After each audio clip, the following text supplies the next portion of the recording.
Here is the man, the myth, the legend himself right here, Corky Coker. Hi, Corky Coker. How are you guys? Welcome to the Coker Museum. This is some of my scrap iron here. We're having our grand reopening since COVID here of the Coker Museum.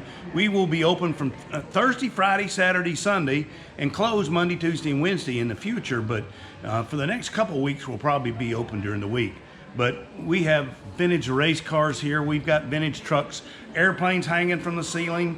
We've got a shop where we build cars. There's all kinds of fun stuff here. It's a family fun event, so come here to the Coker Museum. And how much is admission? Admission, normally, today it's free.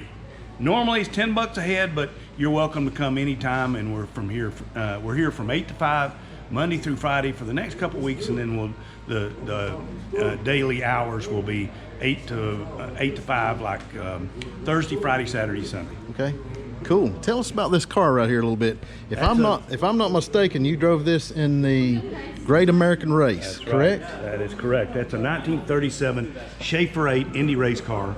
It's got 497 Strombergs, 3-speed, all Buick running gear, built by a guy named Red Schaefer. It is an amazing car.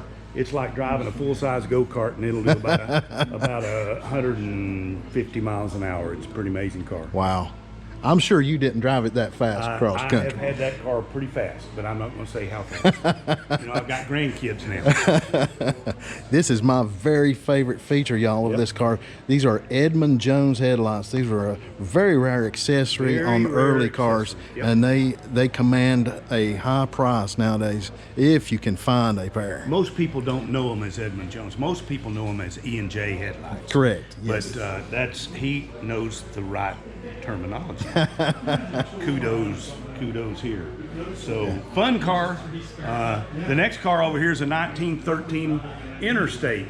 That's an interesting car because it's a 30-volt car with 6 volts. It starts on 30 volts but runs on 6 volts. About 100 horsepower Gentleman Roadster. Amazing car on 26-inch rubber. Tell us about this Marmon Wasp right here a little bit. That's a 1911 Marmon Wasp that was built an exact replica of the car at the Indianapolis Speedway Museum. I actually had this car, this exact replica, at the 2011 running of the Indy 500, and it was at the Firestone Hotel, and the son of the original driver, Richard Ray Haroon, the 93-year-old son of Ray Haroon, who drove this car in 1911, was there and signed the cow. Oh, wow. Amazing car, shoots flames. What an awesome story. That just gives me chills just hearing about it. If you have a 1911 Marmon Wasp replica, then you need a 1911 Lozier car number 34 driven by Ralph Mulford.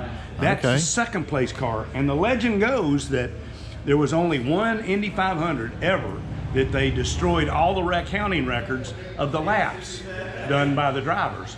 After the first running in 1911, they destroyed the records because the legend goes they made this guy do one more lap, and he was actually the winner, but they awarded it to Ray Haroon in the Marmon Wasp. Whole book written about it, a lot of legends about it, but we had to build Ralph Mulford's 1911 Lozier. Cool. And that's the car right there. So this is a replica. Yeah, we have the ability to build things exactly like it was. Yes. We've got a original Lozier radiator, axles, frame. So we built the sheet metal. I found the original headlamps. You can see that they're original Lozier script headlamps. So you obviously started with an original chassis. We started with an original chassis. We had to build new wheels, new tires, new rims. Gas tank we built. Steering column, steering wheel was original. Radiator original. Found an original Lozier motor. So that's what we do here at Honest Charlie Speed Shop. We build vintage cars, we restore cars, and have a lot of fun doing it. One of the more interesting tidbits about this car I just noticed, it's got a fully elliptical rear suspension. That's correct. Back there in the back.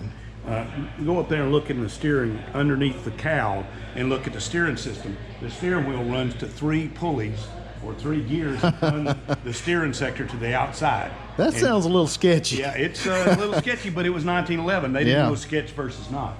Yeah. But an amazing car. They was just kind of flying by the seat of their pants back then.